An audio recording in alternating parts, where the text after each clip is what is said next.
Okay, mga kasama, hirap mag-type. Um, lahat kayo individually nakausap ko, so anong tawag doon? Gumawa ako ng close group para mas madali yung brainstorming at saka umpukan. So, like what I said, gawa ako ng video just to explain.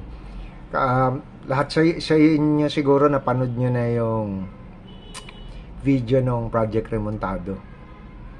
So, yung cause muna, bakit ako nananawagan ng bayanihan sa mga artist. Kasi nga, it is actually an exercise in decolonization. Tinutulungan ko yung tribo na anong tawag dito, makadevelop ng land use plan according dun sa values nila, customary law, at saka yung anong tawag dito, culture nila. Tapos based on that, doon yun ang gagamitin na parang basis para patotoo sa mga elders so that they can adopt it sa land use plan nila. Ayan, kasi ang empowerment kasi na nakikita natin is that kung sila ang mismo mag-develop ng sarili nilang ancestral domain, anong tawag dito, maproprotect yung sacred sites tsaka yung bundok. Ngayon, as an artist, kaya ako rin ginagawa dahil kasi I am a decolonized person. So, ang sinasabi ko nga ngayon sa mga tao pag nagtatanong, anong tawag doon? Nanumbalik ako sa pagiging katutubo. Because of personal experience, I think I've told everyone this before that nagkaroon ako ng mystical experience nung high school. Utol ko rin, yung kambal ko rin, no? Though hindi kami nag-usap dahil sacred, late na namin nalaman eh. So that yung worldview ko, yung tingin ko sa mundo, pag-a-analyze ko na everything, nanumbalik ako. Specifically, I spent yung life savings namin going all over the Philippines eh. Para makita nga yung yung tunay na kultura natin, yung normative culture. Doon ko nakuha yung term ng kabuuan, yung ano bang bayanihan, ano ba yung bayan, bla bla bla bla bla bla. Okay. So, medyo magiging madali ito dahil kasi kaya ako kayo nilapitan dahil kasi mostly, I think, most of you that have already started, ako Johnny come lately dito sa paggamit ng art sa community building eh. Pero marami sa inyo na nagsimula na. So, nandyan ang Angono Neo Artist, ang Angono Art Collective, nandyan din yung mga anarchist, yan, Chung, yung sa inyo, di ba? Cross-pollinate lang naman kasi may mga common friends saka common kakilala. Isa na doon yung dating kasama ko sa X-Movement, si Reggie Ben Romano, na Raul, hanapin natin, pakicontact. Kasi kami yung gumawa ng X-Movement eh. So the idea is like similar to X-Movement, parang lost history na yon. Yung ginawa namin ni Reggie Ben. Ginawa namin anong tawag dito, based on yung usapan namin sa Mowell Fund, we wanted to prove yung theory namin. So nag-launch kami ng guerrilla art movement, X-Movement yun, diba? Kumuha kami ng bond paper, gawa kami ng circle, gawa kami ng X, naglagay kami ng date.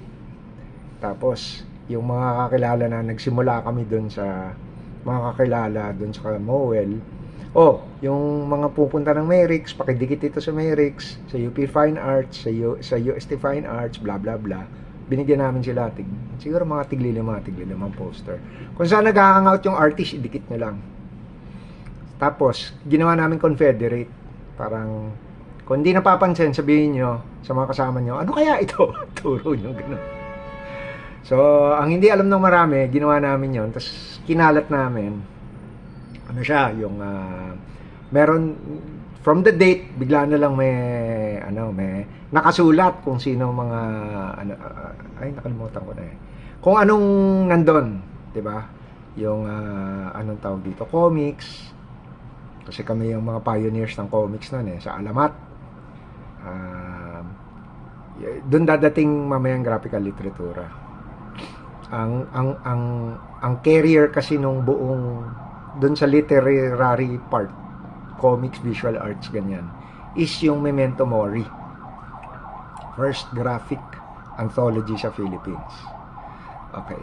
So, nung dinikit namin yon, susunod may date, hanggang finally meron ng location. Hindi namin sinabi sa location kung saan gagawin. Na magkaka-event kami doon. Sa comic store yun, Comic Quest. Comic Quest ba yun? Basta may kasama namin sa Memento Mori, si Dave Uy, may-ari ng comic store sa pinakataas ng galeriya. So, nininervyos nga siya dahil kasi baka magalit yung management. Ang hindi alam ng mga Confederates, saka yung mga naka-schedule na medyo madugo sa PM to hindi alam ng mga na yung akala nila sila lang magpa-perform, hindi nila alam. Na pala namin, pin-program na namin. So, kahit yung nag-attend na gulat, parang flash mob dun sa flash mob itself. So, nangyari on that day, pumutok.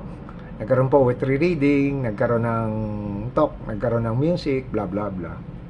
Ang daming tao. Biglang dumating yung security management. Ninervous kami, akala namin sisipain na kami. Ang tinanong sa amin, sino organizer nito? Sa taas ako ng kamay. Sabi ka hindi namin kayo papaalisin. Tinatanong nila kung paano raw mauulit. Ma-partner para raw, yung maulit. So, yun yung storya. Yun yung first test ng concept. Tapos, eventually, nakasama rin ako sa consortium kay Toti Dalmacion. Lumaki yung tribo. Kasi dati, lang kami, comics, mga musician, mga filmmaker sa Mowell, saka Sa consortium, medyo mas lumaki yung tribo. Kasama namin yung mga nagre-rave, yung mga ginawa namin. Okay. So, yun yung underground art movement na ginawa namin before. I'm pretty sure lahat kayo, meron na kayong ganun experience, ginawa nyo na rin. So that is what the power we want to bring here. Ang gusto lang natin sana, nag-uusap kami ni Raul kasi medyo matagal na kami nag-strategize ni Raul for genuine art movement. Tsaka si Gerald na mention na rin yung experience nila. Maganda kung may theme. Kasi nung bata tayo, nung 80s, gusto lang natin mag-jakol ng art natin. Parang jakol. Sige, putangin na, music. May mag-music, tapos mag-painting doon. Diba? Okay naman yun. Pero anong tawag doon? Nakadikit ito ngayon doon sa sinasabi kong IP perspective. Diba? So, ang theory of change na gusto natin tingnan kung mag-work dito rather than kalat-kalat is meron dinedicate na lugar yung tribe na kapartner ako to develop. Ang objective is to find a way for the lowlander and the IP to live together in harmony inside the ancestral domain. To find ways to protect the ancestral domain and to find ways to earn that will protect the ancestral domain and the culture rather than just destroying it.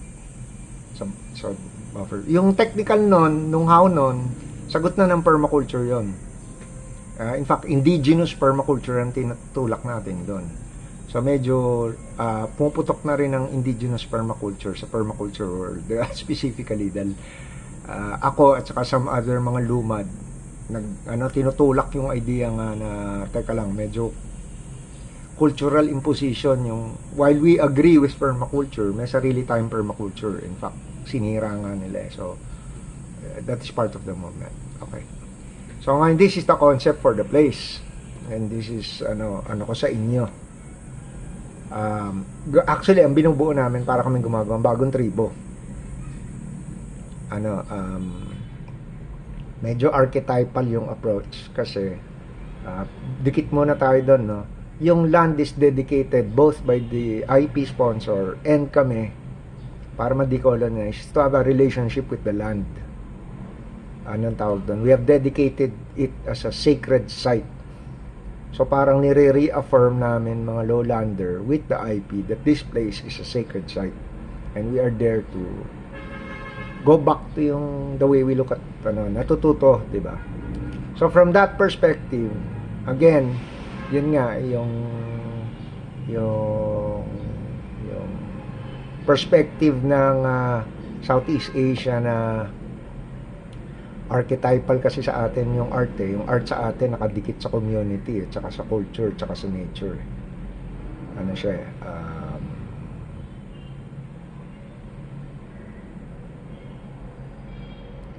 Parang ano siya eh, yung mga artist kasi is sabi nga ni ano 'di ba, ni Bob Balingit, 'di ba? Ecstatic art sa Southeast Asia. Anong tawag doon? Yung paggawa mo ng art mo is ina-acknowledge mo na yung tinatawag natin na muse is an archetype na buhay. 'Di ba? That is informing our art coming through us. So the experiment there is actually to ask artists, 'di ba? Siyempre sa simula baliktad eh. Sabi ko nga kay Jason, medyo iba yung process kasi it is not like yung supremacy, ano yun, supremacism ba yun, ano, parang galing sa isang tao, tas ego, I will change the world. Hindi. It is parang, ini-immerse natin yung artist doon sa culture ng IP. So, hindi, ano eh, by invitation only sa simula actually. Tapos, yung mga artist, nakakapag-impart din ng kaalaman, tawag dyan kaalaman, sa mga IP. Anong tawag doon para, di ba sabi nga, stillborn ng culture natin, saka ano, para sunduin sila kung nasan sila. Di ba? Tapos sila na mismo matuto silang filmmaking. Yung lugar na yon parang doon mag-set, mga artista mo, mga excuse me, performers mo are part of the community. So nakalubog sa community, hindi nakalayo. Parang dinidikit ulit natin yung art sa community, which is matagal nang ginagawa ng mga Angono artist. Why ko rin excited to work with the Angono artist? Kasi nga, I'm saying, I'm a Johnny come lately. Pero among the lowlanders, it is my opinion that the Angono artist and Angono itself are the holdouts of the old culture. Kasi yung love nila for nature at saka yung relationship ng art nila at saka sa community. 'Di ba? Communal art, yung nakadikit sila sa festivals and everything. I think they are the ones na nila yung by marriage of convenience, nag-adapt sila ng modern world pero hindi nila kinalimutan yung deep-rooted identity nila. Okay. So, yun. Anong tawag dito? Of course, wala akong dinidictate. Sabi ko nga kay Jason, para tong kinukultivate. Sa permaculture kasi ganun eh. Fukuoka method. Bato ka na maraming seed. Tingnan mo kung sino magkahiyang. May mabubuhay, may hindi. So, di ba? Let 1,000 flowers bloom. Ika nga. Di ba? Pero, ano tawag dito? Ang una kasi nito is, the first of the event is more of us asking reflective questions amongst ourselves. Some of you have already asked these questions. Maybe you can impart it. Ang maganda lang dito sa gagawin natin, magde-dedicate tayo ng isang community.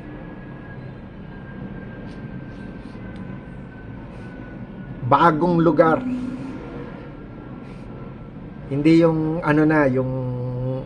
yung kumbaga parang marami ka pang unlearn. Yung mismong lugar na yon, bago yon. 'Di ba? That is now the community itself, the landscaping and everything itself is an art project. It is an art project. It is a studio, it is an art project, it is and what I'm inviting you for is a parang home base where we can, if possible, we can create a art community or a art collective wherein yung the artist own the artwork. 'Di ba? Yes, we can have shows, we can have pero parang factory records sa Manchester. 'Di ba? It is siya an option. Hindi naman masama, hindi ko sinisira yung gallery dahil as a collective we could choose to do business with them, di ba? Eventually. Pero yung power, that place is dedicated to the emancipated artist, di ba? Para mabigyan natin sila ng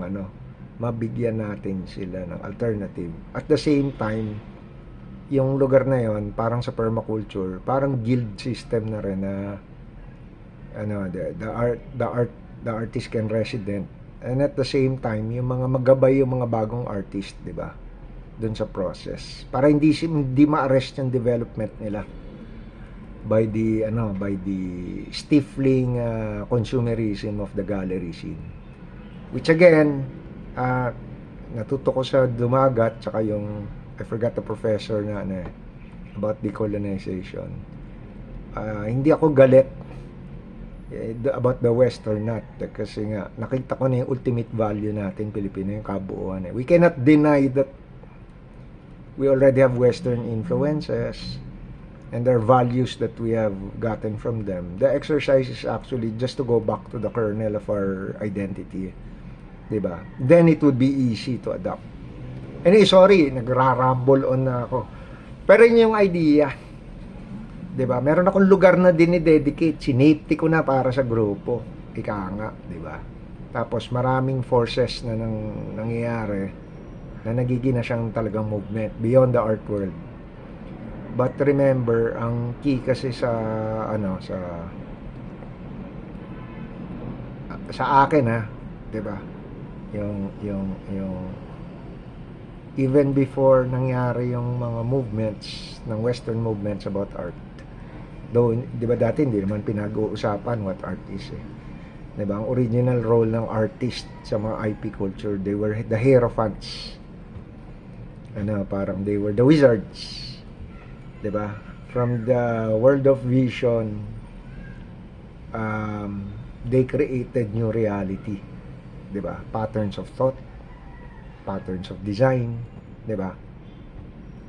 So in that spirit, yun ang inaano ko na to call back yung